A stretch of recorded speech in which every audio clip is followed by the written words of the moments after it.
Oh, here we go. Sorry, a little disorganized first virtual open house of the season. Thank you so much for being here this evening. My name is Audrey Seraphin. I use she, her pronouns. I'm from Austin, but I am here tonight as your Spark Boston director. This is, if you are attending, I'm assuming that you are interested in applying to the 2023-2024 Spark Boston Council. So we'll be doing a little bit of, oh, true. Thank you for the helpful link, Allie. So we will be just kind of going over what the program does, what the application process is like, who is eligible, all those good things. Didn't hear anybody say they're from Brookline, so I feel like we're off to a good start already. Okay, so virtual information session, great. So Spark Boston is Mayor Michelle Wu's Volunteer Civic Engagement Council for 20 to 35-year-olds.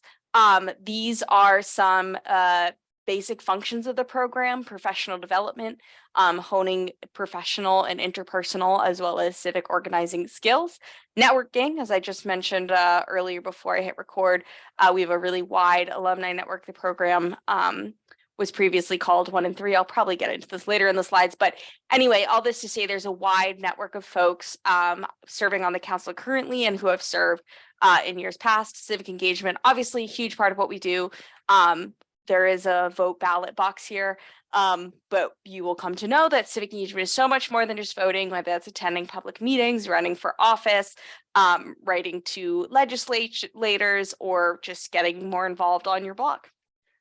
Information sharing. So we really try to share out the resources and with our networks that the city of Boston offers, all ages, but that are specifically apply to 20 to 35-year-olds, whether that's learning how to use the 311 app, whether that's making sure people know about upcoming special elections, or even when their trash gets picked up. That kind of stuff is something that's pretty easy, that, it's actually a bit easier than it seems to know and share with others. And then the last program function and goal we have here is community improvement. All of Spark Boston's programming is designed to improve the lives in big and small ways of 20 to 35-year-old residents in Boston who make up nearly 40% of our city's population. So this is some of what I already said, but we work to empower millennial and Gen Z residents to activate their power by engaging with communities and participating in local government.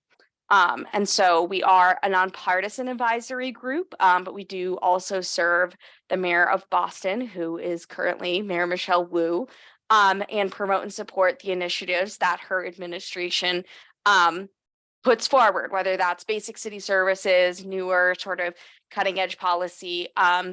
We are representing the administration in that office. So even though we're nonpartisan, I would say that, we get mostly Mayor Wu fans, which I feel like is great. I'm one.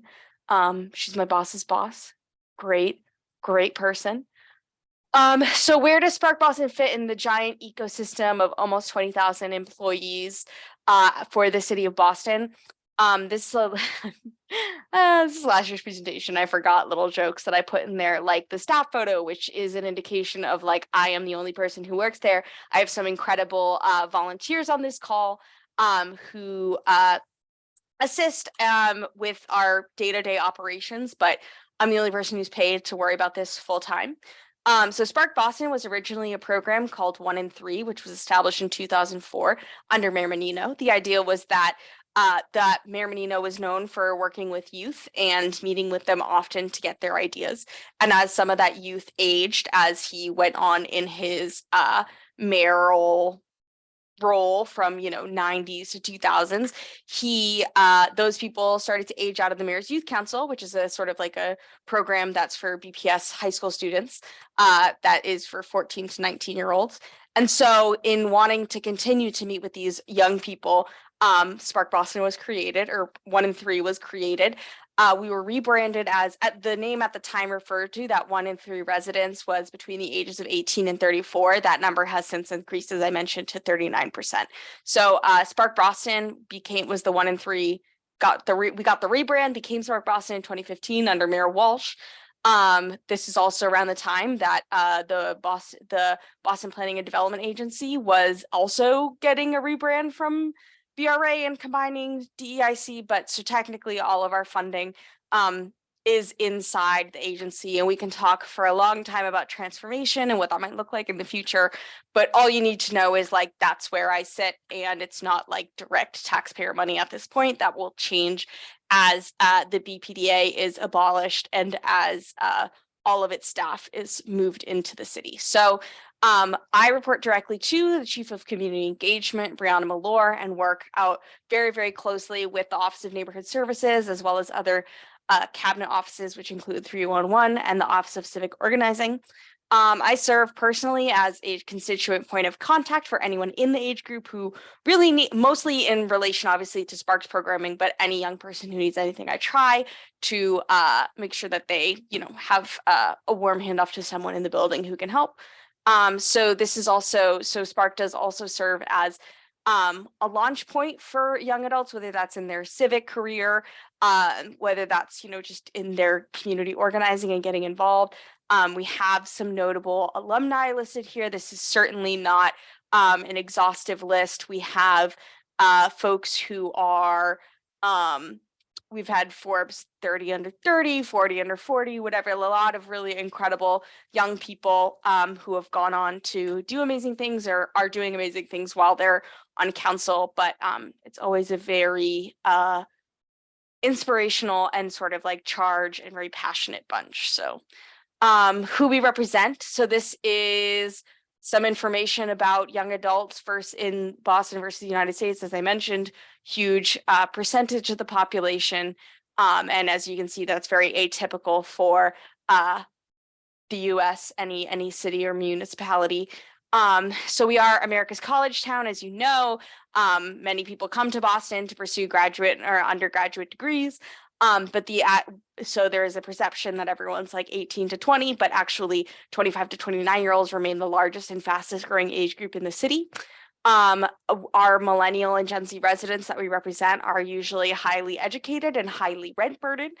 We have some of the lowest homeownership rates of young people across the country. And as you may or may not know, young people are highly concentrated in the Fenway Longwood area, mostly around universities, and in Alston Brighton. But they're found in every single neighborhood and at minimum make up 19% of the population, and that's West Roxbury, which is the fewest number of young people. I think Alston, it's like 96% are Spark age. So again, the city, our council is a neighborhood council, like comes together to represent all these neighborhoods, but just to give you a sense of, where we are, how we're living, all that good stuff. All right, so these are our program goals kind of written out here. I know I did some little emoticons earlier, but basically my job is to educate our Spark Boston Council on City of Boston operations and functions, getting folks involved at the municipal level. So that's what I do. If you were to serve on the Spark Council, you would assist me in connecting 20 to 35-year-old Bostonians to one another and to the mayoral administration. And then as Spark Council, your main charge is to develop programming to improve the lives of young adults in Boston and allow them to see themselves represented in the city's work. So very lofty kind of things, but you'll see kind of more concrete examples as we go along. So here are the minimum qualifications to serve on the Spark Boston Council. You have to obviously be between the ages of 20 and 35. I think I've said that a bunch now, but you also have to live in the city of Boston, meaning you are a resident of one of the many neighborhoods of Boston, which include Brighton, Charlestown, Southie, Mattapan, but do not include Cambridge, Brookline, Newton. This is simply because we are a City of Boston program and department, and so we really only serve those constituencies. So if you're between those ages and live in Boston, we want to see your application point blank, period. But I will also say it helps if you are able to attend our monthly meetings. Those happen on the first Monday of each month or the second if there's a holiday, Labor Day, New Year's Eve, and like 4th of July typically maybe mess up those meeting dates, but really everything else. So each month you have to attend one of our meetings. Each month you have to attend a community meeting or event and report back. We have like a little spreadsheet tracker. I'm sure some of my volunteers can speak to that. And then you have to attend one Spark Boston event each month that can be either like a subcommittee meeting that you have to plan a Spark project you're working on in the future. That can be, a City of Boston festival. We're coming up in summer, which is like Donna Summer Disco Party. We'll have, concerts on the plaza, all kinds of fun stuff, or, more, panels, lectures, etc. So you also constantly, but, particularly in Spark work, serve as ambassadors for the city in your neighborhood and beyond. And so you have to, and we also ask that you work on 3 council events, projects, or initiatives, or lead one major council event, project, or initiative. As I mentioned, we do attract a lot of overachievers, so folks will do more, but that is sort of what we ask at the minimum. All right, sorry for this like very busy slide, but this is just a little example of some of the things that the current 2022-2023 council has worked on. I could speak to some of these graphics, maybe starting up here with Pint with a Planner, which is a series we developed in June with the Boston Planning and Development Agency to have more fun community engagement opportunities. Young people are not frequently often on the virtual or in-person calls that planners and project managers make to develop neighborhoods. So this is a way to introduce them to that planning staff and make an impact. Rosendale Neighborhood Social is around Christmas, which is why you'll see the holly.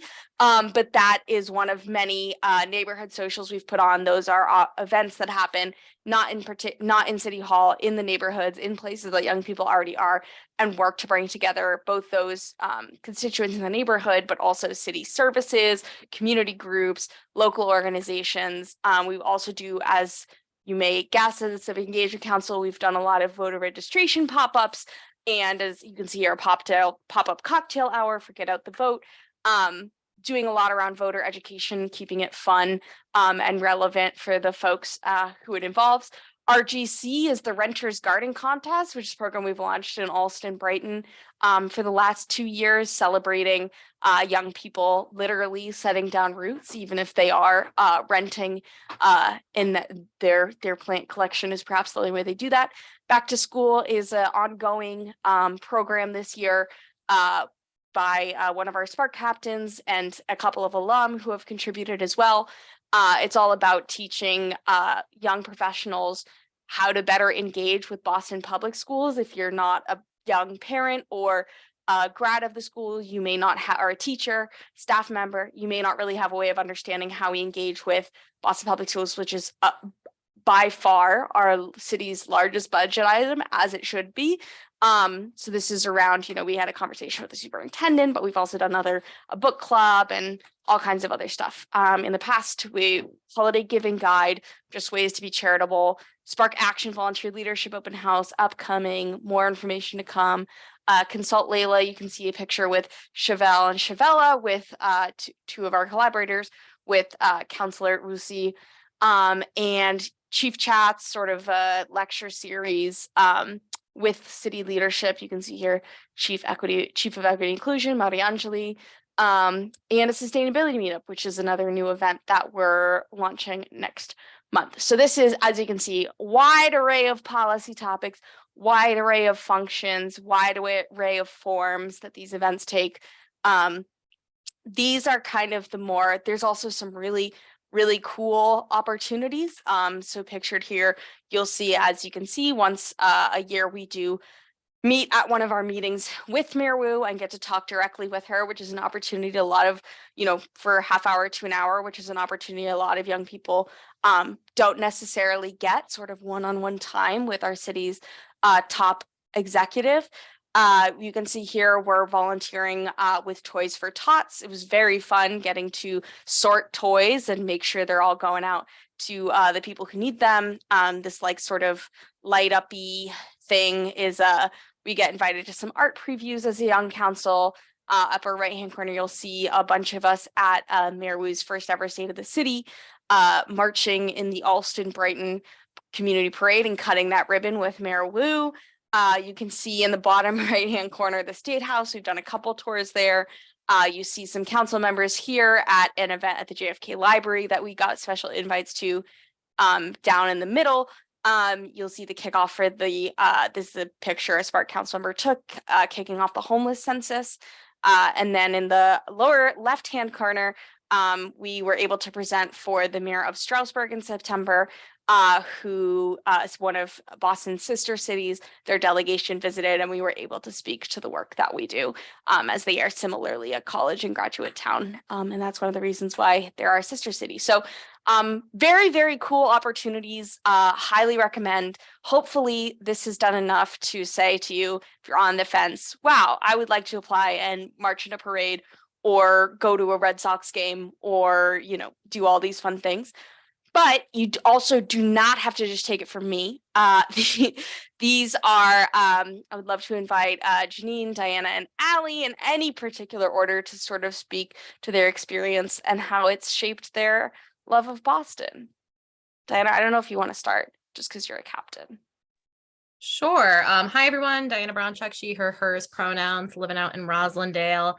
I joined Spark during the pandemic in January of 2021, I believe, really needing community more than ever. I think at that time, obviously, unprecedented time. I was really trying to be connected to the city as much as I possibly could, and fortunately was accepted and met some really great people. And during that moment where we were all very much virtual, I met so many fantastic folks, learned so much about the city, and was able to lead quite a number of virtual events, but also be part of quite a number of focus groups where I learned so much about different resources and different projects, such as the small business app that now escapes me, but was super important, which was actually really cool because it was able to really try to promote small businesses in Boston while give back rewards to that.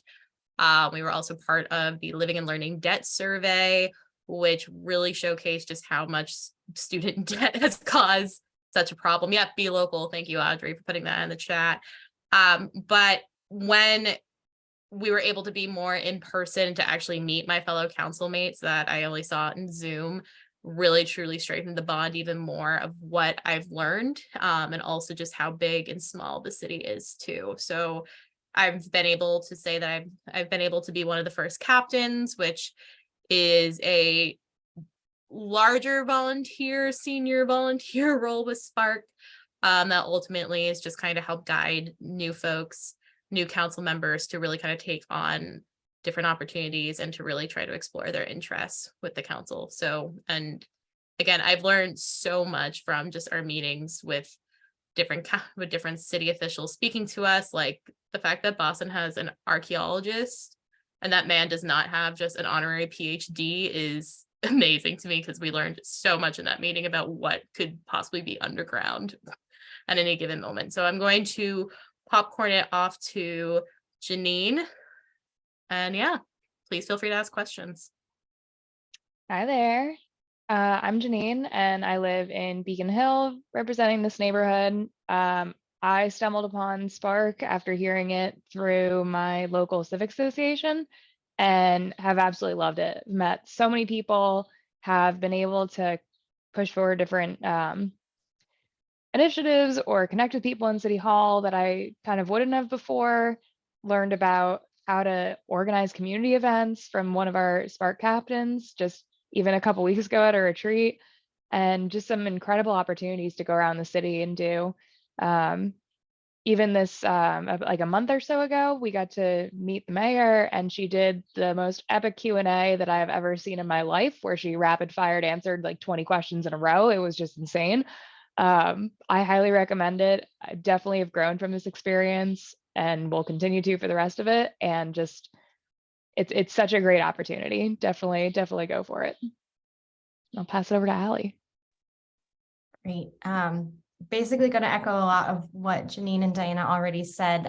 It's been a great experience. I moved to Boston about 9 years ago and, had different jobs, had sports, had other networks, went to grad school, had more work, but I haven't felt as connected to the city as I have within the past year, and just getting to know this group. And the thing that I had found I was missing and what I was excited about Spark was finding people who are particularly interested in making the city better and a lot of my friends have moved, and like the people here are like, why are they moving, and how can we keep people here, keep young people in the city, keep things going, keep it happening for all of us. So I think that's been really great. And yeah, just some great opportunities, great people to be connected to. Oh, dang, now I'm like emotional. Y'all are so wonderful.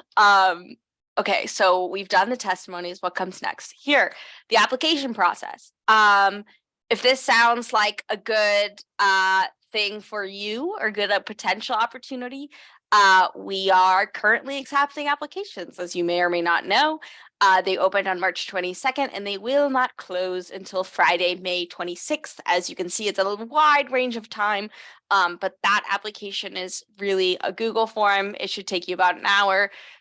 If you're writing out your responses really carefully, sometimes people do it in less, but really it's just an opportunity for us to get to meet you in writing. There's also a video, optional video component.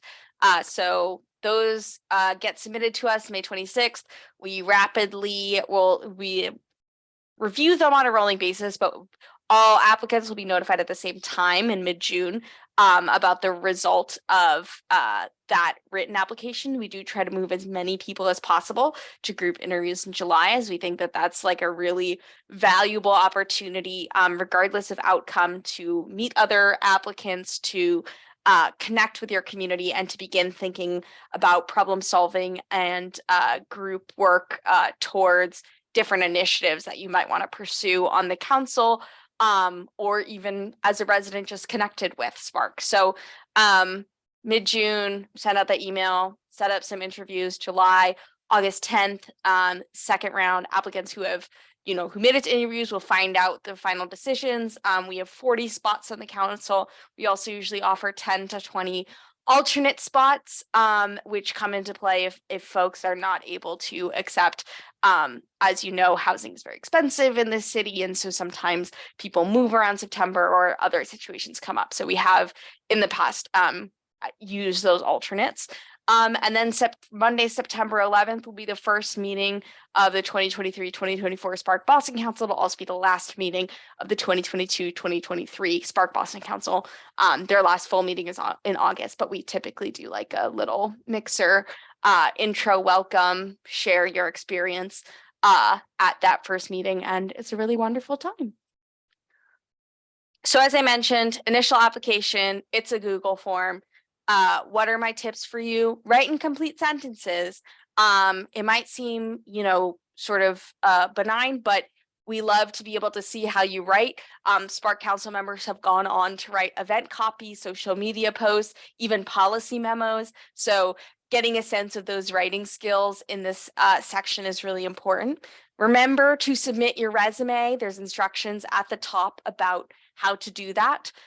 And it is just emailing sparkboston@boston.gov with your up-to-date resume and your name. And so that is a pretty basic thing, but we do like to see it. And there is a check at the bottom of the form saying that you already did that. So if you don't send it and you check that, just trying to keep everybody accountable, and share as much, or I guess as little as you want. These are, applications that are only reviewed by our selection committee, which consists of current and past Spark Council members and city staff. So it's not going anywhere. You're welcome to tell us, what you like about Boston, what you hate about Boston, what you wish was different. This is a great way to provide feedback on your experience, as well as to pitch yourself as someone who can help bring about change. So that's the first step. Second step is group interviews. These are large in-person events with some smaller virtual options, as we understand people travel during the summer or maybe may not feel comfortable in a group of strangers in this new normal pandemic era. But basically, you get an opportunity to meet everyone in the room. There are a few group prompts and problems that we set you off in small groups to work on. Usually we provide some food, so it's a good time. It's also an opportunity to show how you work with others. So much of Spark is group work, so it's really important to get a sense of what your values are in that environment and how you operate. So They are exciting events. I really enjoy them. City staff come and we have people sort of evaluating and connecting, and it's just a really lovely time of year. So yeah, that's how that happens. We usually hold them at City Hall, or it'll be at some other centrally located spot. So we have like a whole sheet of FAQ on our website, but here are some of the basic ones that we get. Oh, not basic, common ones that we get a lot. Do you really have to live in Boston? Yes, you absolutely do. You cannot live in Chelsea. You cannot live in Lynn. You must live in Boston. That is something we are unfortunately unflexible on. Do you meet in person or virtually? Both. So as you can see, this actually, I'm using our meeting camera because my City Hall camera is not super good. But all of our, most of our events are in person, but we do occasionally have virtual events or hybrid attendance events. You might see us, in person doing an Instagram live stream, that kind of thing. But our meetings are always hybrid. So while we encourage, particularly early on, folks attending in person so they can meet one another, connect, go to the meeting after the meeting at a local watering hole. You still have the option to attend virtually. We really try to do everything we can to make the space as inclusive and as open to folks as we can. We understand that folks have busy careers and family lives and all that sort of stuff. But yeah, we have an option to virtually attend. We're also open. We're a family-friendly space. We've had folks bring their children to meetings before. Yeah, if you need to step out for a minute, we encourage folks to bring their dinner. It's around 10 that you would usually eat, 6 to 8. So again, we try to be like even as we're doing important work, we try to be as open and flexible to the group as possible. What do we look for in a Spark Boston Council member? I said passion, vulnerability, and dedication, but I'm sure others have other things that they look for on the selection committee. But essentially, we're looking for people who are passionate. If you're passionate about Boston, we're passionate about you. Yeah, I think that's. Oh, there's more FAQs. Great. We accept 40 people to the council every year. That is a number based upon the many neighborhoods in Boston we're looking to represent, and the percentage, I guess, the almost 40%. What is the time commitment? Great question. It varies. Spark is a lot of what you put into it is what you get out of it. So we definitely have folks who put in quite a few hours, but on average, at maximum, the 10 to 15, which would include 2 hours of meeting. Maybe you have some subcommittee meetings. Maybe you're just going and hanging out with your Spark council members, your fellow council members at events. It doesn't have to feel like work to be important work of building community. And yeah, so that's the max that I would say. But again, a lot of it is besides those regular monthly meetings and being able to attend some event or community meeting, it's really flexible. So I don't know too much about Boston. Should I still apply? Absolutely. Some of our best Spark Council members have been folks who have moved to the city recently and are just really passionate about building community and getting to know people and are willing to put themselves out there and make the work and make it happen. So we're looking for people of all experiences. The hardest part of deciding the council is not just, picking from a wide group of talented folks, but finding the right blend of, experiences, backgrounds, ages, race, gender, et cetera, to really try to get a focus group, an advisory council that is representative of Boston. So even if you don't know too much, if you feel like you know too much, we still want to see your application. We need you.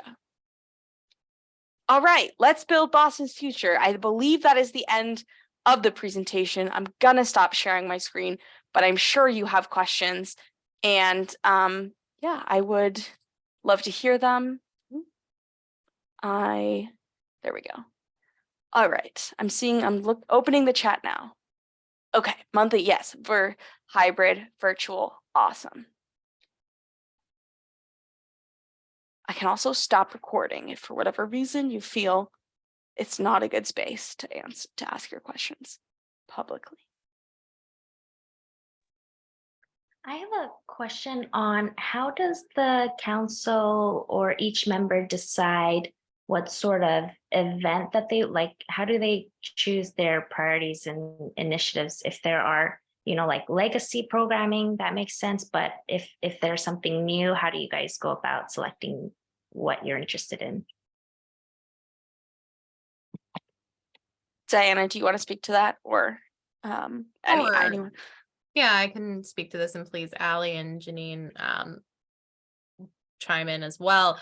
It's very much, if you have an idea and you can send an email to Audrey, you can reach out to your captain, or even during meetings, we always have a plug section where it's like, I'm thinking of possibly leading this type of event. Is anybody else interested, or is this just a me thing? Most of the time, other people would be interested in it as well. I don't think there's ever been a time where somebody threw out an event and nobody was like, I think everybody is seriously interested in helping out and seeing it come to fruition.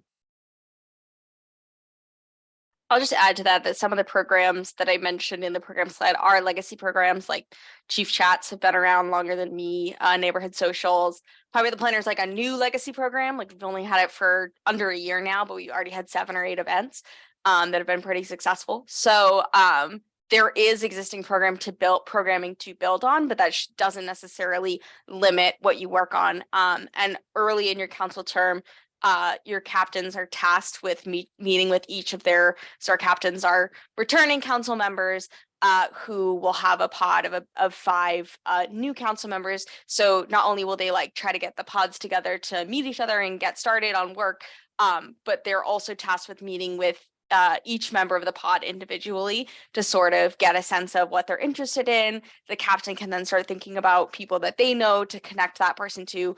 And they also are in conference with me. And I try to connect obviously with all the council members individually as well to get a sense of, who just to like having a conversation about what people care about for me is like the best way that I synthesize information. Like someone tells me like, oh, I care about the planet and blah blah blah, like to me immediately that would think like, okay, environment department, sustainable Boston is the brand that's like already working. So we really work individually with council members to kind of create that programming.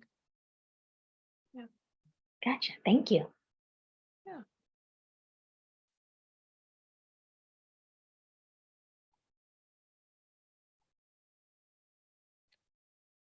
Other questions?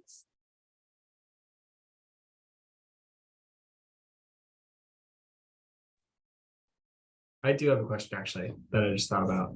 Hey, I'm Brian. Hi. Nice to meet you guys. I think Audrey, I may have met you at like one of the Pint with the Planners actually. I live Possibly. in Southie, so I was at the Rosa Leon's one, I think. Oh, that was our first one. Yeah. Wow, there we go. Look It's at been that. quite a time, but yes, great night.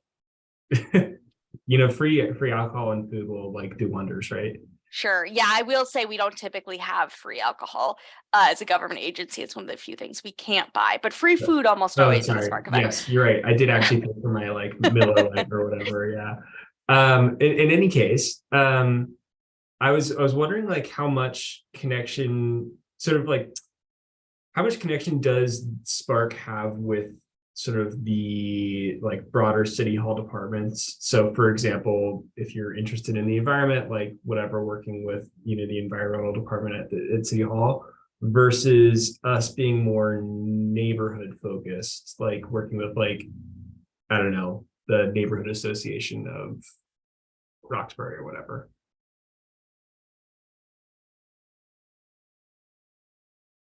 I could answer this, but I also want to give an opportunity to my fellow council members. To Allie and Janine, if you guys want to take a.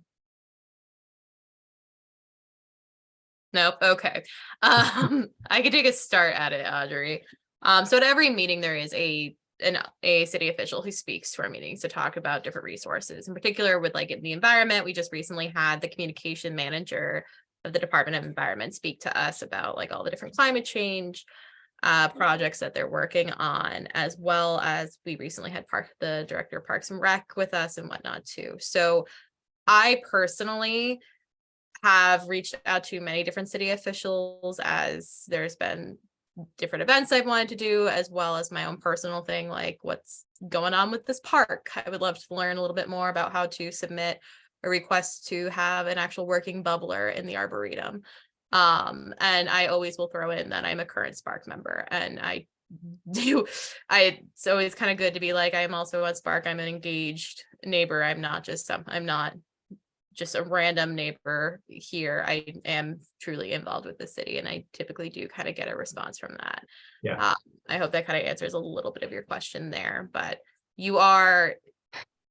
city officials know what Spark is. This is the program that's been Well, around. they should, yeah. I mean, well, yes, but then you're like, I'm on Spark, and then they're like, oh, let me look that up before I respond back to your email and ask you what that is. But city councilors know what Spark is. Okay. All Cool. the chiefs know what Spark is. Like, this is not just a well-known program that's been around for a while. Yeah, so we function almost as a department. I think if I had any other staff, we would be a department and not a program. But so we do, obviously, as Diana mentioned, the special guests are almost always from City Hall. But we do have a lot of nonprofit partners, neighborhood associations we've worked with. Usually if we're organizing an event or initiative in a particular neighborhood, that's like when some of that more neighborhood specific outreach will come in. Like I know Ricky, who's one of our Spark captains, who the Renters Garden Contest, specifically the Alston Brighton Renters Garden Contest, is like his baby. And so he, reached out to local businesses and got people to donate prizes for the winners, postered, has a whole theory on flyering for events. And that's all extremely neighborhood based. So we get a good mix, I would say, of folks who are like, this is my neighborhood, I'm repping her, like this is, what I want. And then we also get a mix of folks who are a little bit more like generally focused. But yeah, Boston is made up of neighborhoods and the Office of Neighborhood Services, which has a liaison for each neighborhood in the city, is very much representative of that. And so we try to function sort of as an extension. Cool.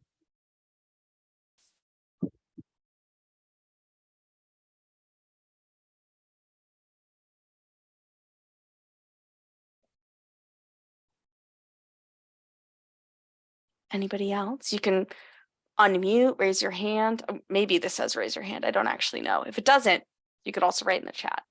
So.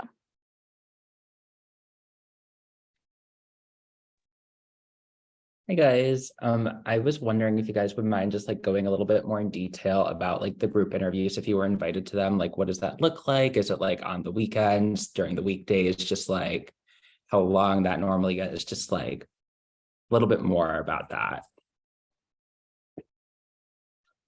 I guess I could talk about that. So I want to say, I don't remember the timeline of it, if it was a weekday or weekend, but I'm sure those are already scheduled. So Audrey could speak to that. But think about it like you're given like a general problem statement and broken up into groups, and you're just going to talk about it. And they're just going to watch you guys interact and see, how do you interact with other people? How do you think about a problem? How do you, what kind of steps, like what kind of your problem? It's problem solving, but I wouldn't be too, nervous about it at all. It's very casual. It was really fun. I think two of the girls and I went out for drinks afterwards. Like it's a fun time.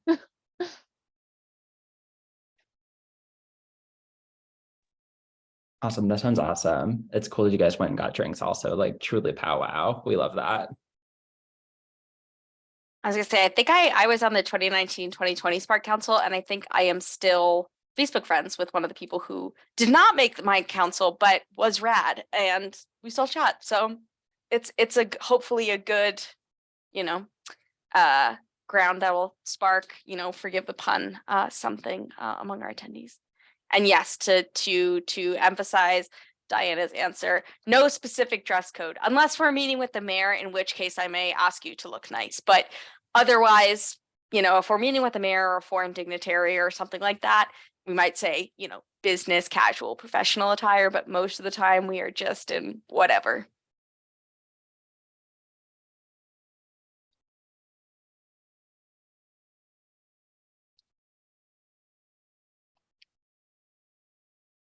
Other questions, comments?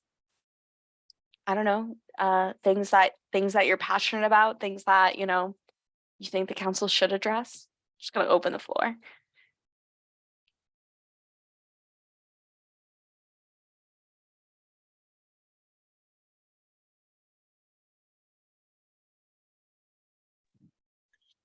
I guess it's kind of a question. Can you hear me? Yeah, Sorry, I'm walking home.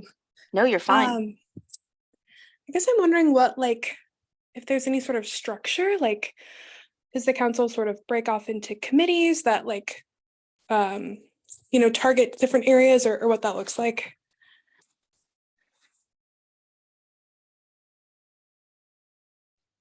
I think it's like kind of loosely formed.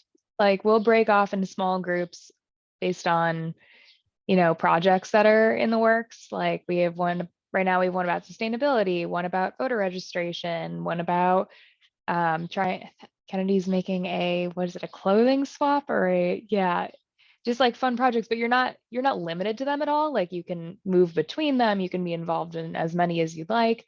We all interact as a group, we interact as a neighborhood. Like it just kind of it's very loose. It's very loose and you can move around. Awesome, thanks.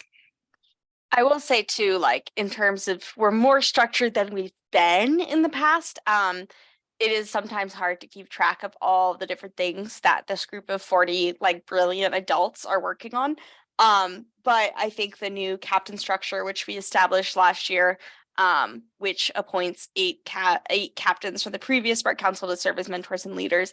That structure of having these people who are, responsible for assisting the growth of 5 individuals specifically really helps. Because I found that personally, like as an extrovert, I was like, I want to meet every single person and I want to have a one-on-one convo with them. And then I want to have a group convo and then I want to invite them all to my birthday party. But like, that's not everybody's jam. And so I think that this sort of new small group sort of feature kind of just allows for better engagement. And like the structure really is around those meetings and being like the digital natives that we are and engaging in Slack and emails and Google Docs and Signal chats and all that good stuff.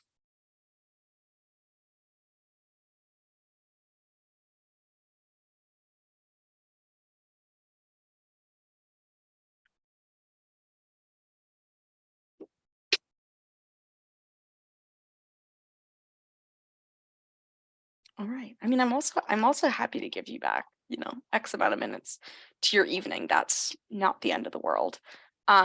So thank you so much for coming. I am going, go ahead. One quick thing, if anybody feels like they want to ask a question offline, you're more than welcome to find me on LinkedIn.